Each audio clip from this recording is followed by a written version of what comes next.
কিয়ামতের মাঠে একজনের এক নেকি দরকার হবে, তা আল্লাহ বলবে নিয়ে আয়, দেখ কেউ দেয় কিনা।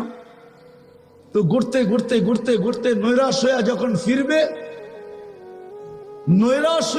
ফিরবে তো ঘুরতে ঘুরতে কারোর কাছে পাবে না।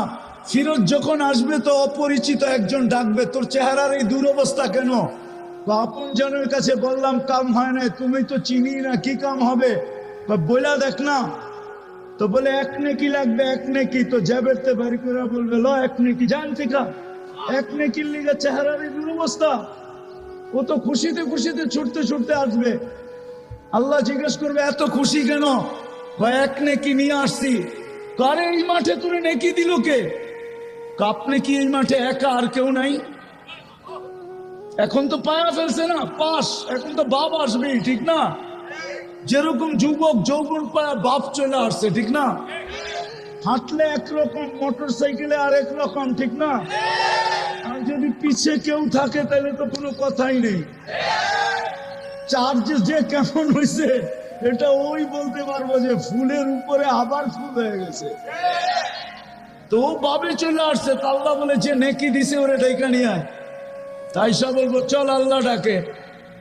দূরে আসিলাম, ভালো আসিলাম, নেকি দিয়ে তো বিপদে পড়লাম। আল্লাহ জিজ্ঞেস করবে নেকি দিলি কেন? তো বলবো আমার কাছে তো আসেই একটা, আমার কি কামে লাগবো? ভাবলাম কিয়ামতের মাঠে এটা নষ্ট করে কি লাভ, ওর কাজে লাগতেছে, দিয়া দিলাম। একটু ভাব নিয়ে বলবে আর কি। আল্লাহ বলবে আমার চেয়ে বড় দাতা হইতে চাস তাই না? খুশ বিয়া দিয়া খিকা, দুইজনে দুইজনের হাত দল, চল জান্নাতে। আমার চেয়ে বড় দাতা হইতে দিব না। আল্লাহ বললে 40 নেকি পাবেন। বিদায় আজকে ভাবেন, শেষ জায়গায় চলে আসছি। আজকে ভাবেন যে নুন খাইলাম কতটুক, গুণ গাইলাম কতটুক, খাইতেছি কতটুক, গাইতেছি কতটুক। এই জন্যই তো বলে একটু ভাবিস না কেন, আমা কুনতা মা আম্মা হিনা, তুই কি নিকৃষ্ট পানির ফোঁটা ছিলি না? ফামান জাআলাকা দামা, তোকে রক্তে রূপান্তরিত কে করলো? ওমান জাআলাকা মুদগা, তোকে রক্তপিণ্ডতে রূপান্তরিত কে করলো? ওমান জাআলাকা ইযামা, তোর কঙ্কালটা কে তৈরি করলো? ওমান কাসা আলাইহি লাহমা, এত সুন্দরভাবে গোশতের আর চামড়া, এত সুন্দরভাবে চামড়া আর গোশতের আবরণ কে চড়াইলো? যে যুবক আজকে তোমাকে দেখা অনেকে উড়না নিয়ে গলায় ফাঁস নিতে চায়, কে চড়াইলো এরকম সুন্দরভাবে গোশত আর চামড়ার আবরণ? কে? মানো না মানো না, কে চড়াইছে? এত সুন্দর ফিগার তোমাকে কে দিছে? গঠন কে দিছে? ওলামা মানবে না মনে হয়। গঠন দিয়ে আল্লাহ নিজেই ভালোবাসা ফেলছে। মাঝে মাঝে হয় না, নিজে বানায়া আবার নিজেই বলে এত সুন্দর কেমনে? তো আল্লাহ যেন নিজে বানায়া চার কসম খায়া বলতেছে লাকাদ খালাকনাল ইনসানা ফি আহসানি তাকওয়িম, মানুষ তোর চেয়ে সুন্দর তো আর কাউকে দেখি না। এত সুন্দর হইলি কি কইরা? কিন্তু আমাদের ভিতরে তো অনুভূতি নাই। আরেকটা বললে তো ওলামা মানবে কিনা জানি না, কেন আমরা তো হইছি মশারির তলে।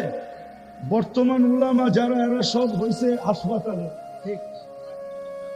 তো এরা তো ওই মেশিন দেখছে, ঠিক না? টেকনোলজি দেখছে, ঠিক না?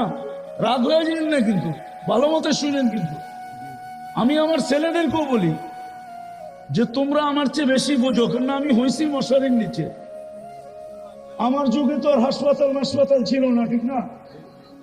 তো যে মশারির নিচে হয়েছে আর যে হাসপাতালে হয়েছে, বেশি কার বুঝার কথা? যে হাসপাতালে হয়েছে তারই তো বুঝার বেশি কথা, ঠিক না? এরা হয়েছে টেকনোলজির যুগে, বেশি বুঝে। এই জন্য আগেই বইলা লইতেছি, উলামার পক্ষে নাও হইতে পারে, এই জন্য বলতে চাই না, কেন আমরা হয়েছি তো মশারির তলে। আর এখনকার যারা, এরা সব হয়েছে হাসপাতালে। এরা আমাদের চেয়ে বড় বড় মুহাক্কিক। আমি তো ভাবি ওনাদেরকে মুজাদ্দিদ বললেও কম হবে। ওনারা বড় বড় মুজাদ্দিদ। এই জন্য মাঝে মাঝে বলতে চাই না, নাহলে জাতির দিলে লাগতো। যা কাজকে বইলেই ফেলি, যা আমলে তা হোক, ঠিক না? মুসা আলাইহিস সালাম আল্লাহকে জিজ্ঞেস করছে, আল্লাহ আমার সাথে কথা বলেন, আর কারোর সাথে কথা বলবেন? তো আল্লাহ বলে, মুসা তুমি কোথায়, আমি কোথায়? তুমি মুসা আলাইহিস সালাম বলে, আমি পদদেশে, আপনি হইলে চূড়ায় হবেন। তা আল্লাহ বলে, বাইনি ওয়া বাইনাকা হিজাব, তোমার আমার মাঝে 70,000 পর্দা। আনা ওয়ারা আল হিজাব, আমি পর্দার ওই পারে, তুমি এই পারে। কিন্তু মুসা শোনো, সাতাতি উম্মাতুন, এক উম্মত আসবে যারা আমার সাথে কথা বলবে। জিজ্ঞাসা করছে কখন বলবে? ইদহুম ইয়াসজুদ, যখন এরা সেজদায় যাবে। তো বলতেছে আগেরটা শোনো, এরা যখন কথা বলবে, ফালা হিজাবা বাইনি ওয়া বাইনাহুম, এদের মাঝে আমার মাঝে কোনো পর্দাই থাকবে না। তোমার লগে কথা তো পর্দা দিয়ে হয়, এদের সাথে কথা পর্দা ছাড়া হবে। আর এটা যুক্তিতেও আসে। আচ্ছা বলেন তো, আমাদের নবীজি মেরাজে যায়া পর্দার মধ্যে কথা বলছে না পর্দা ছাড়া? কি বলে? পর্দা পর্দা। তো যখন আমাদের নবীজির সাথে আল্লাহ পর্দা ছাড়া কথা বলছে, তো উম্মতের সাথে পর্দা দিয়া কথা বলে তো বলে কি কইরা? কেননা উম্মতের ইজ্জত তো নবীর কারণে, ঠিক না? আমরা তাহলে যুক্তি তো আসে যে এটা সত্য, যার কাছ থেকে আসছি তার কাছে চলে যাব।